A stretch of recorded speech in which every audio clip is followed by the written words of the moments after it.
Εγώ έγινα ως 7 χρόνων. Με βάλαν να εργάζομαι σε έναν 100 παράδεστων χρόνων, των άλλων χρόνων 5 γρόσια. Αφού έκανα πολλές δουλειές, ήθελα να κάνω κι άλλες δουλειές ταπεινές του σπιτιού και να περιποιώ με τα παιδιά. Τότε αυτό ήταν ο θάνατός μου. Δεν ήθελα να κάνω αυτό το έργο και με έδερναν και οι αφεντάδες και οι συγγενείς. Σηκώθηκα και πήρα και άλλα παιδιά και πήγαμε νησφίβα. Η κακή τύχη, και εκεί οι συγγενείς ήρθαν και μας πιάσανε και με φέραν πίσω στη λιβαδιά και εις τον ίδιον αφέντη.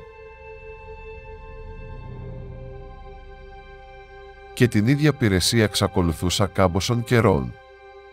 Τότε διαναγλιτώσω από αυτή την υπηρεσία, ότι η φιλοτιμία μου δεν μ' άφηνε ήσυχον ούτε μέρα ούτε νύχτα.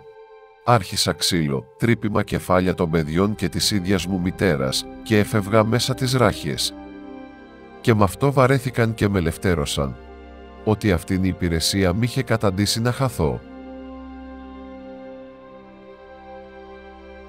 Έγινα ως 14 χρόνων και πήγα εις έναν πατριώτη μου εις Δεσφίνα. Ήταν ο αδελφός του με τον Αλίπασια και ήταν ζαμπίτης αυτός στην Δεσφίναν.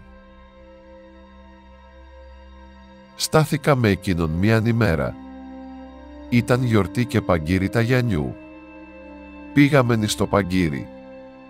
Μ' έδωσε το ντουφέκι του να το βαστώ. Εγώ θέλησα να το ρίξω, ετζακίστη. Τότε με έπιασε σε όλον τον κόσμο νομπρός και με πέθανε στο ξύλο. Δεν με βλάβε το ξύλο τόσο, περισσότερον η ντροπή του κόσμου. Τότε όλοι τρώγαν και πίναν και εγώ έκλαιγα. Αυτό το παράπονον δεν ήβρα άλλον κριτή να το υπό να με δικιώσει, έκρινα ευλογό να προστρέξω εις τον Άη Γιάννη, ότι στο σπίτι του μου έγινε αυτήν η ζημία και η ατιμία. Μπαίνω τη νύχτα μέσα στην εκκλησιά του και κλείω την πόρτα και αρχινώ τα κλάματα με μεγάλες φωνές και μετάνοιες. Τι είναι αυτό που έγινε σε μέναν? Γομάρι είμαι να με δέρνουν και τον περικαλώ να μου δώσει άρματα καλά και ασημένια και 15 πουντιά χρήματα και εγώ θα του φτιάσω ένα μεγάλο καντήλι ασημένιων. Με τις πολλές φωνές κάμαμε τις συμφωνίες με τον Άγιον.